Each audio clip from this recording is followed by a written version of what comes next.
In this video, you'll learn how to fix broken links using Perplexity.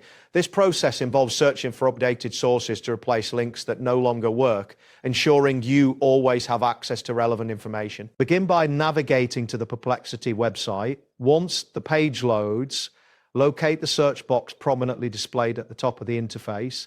Click in the search box to activate it, and you will see a blinking cursor indicating that it is ready for input. Next, type the following phrase into the search box. This link is broken. Find a working replacement link. https://example.com/old-article. After entering the text, press the Enter key on your keyboard.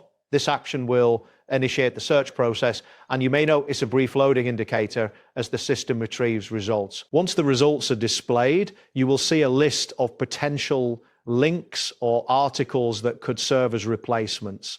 To further refine your search, you can ask for updated sources. Type the following request into the search box. Give updated working links for the same topic as this broken link.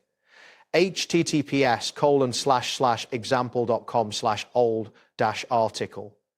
After you have entered this text, press Enter again to submit your query. Perplexity will now process your request and provide you with a new set of sources or citations related to the original topic. It is important to carefully review the results to ensure they are relevant and credible. Take a moment to read through the titles and descriptions provided for each link. After reviewing the sources, open the links shown in the answer. This will allow you to verify which of the suggested links is working correctly. Choose the working one that best suits your needs, ensuring that it provides the information you were originally seeking. That wraps up today's guide. Thanks for watching, and catch you in the next tutorial.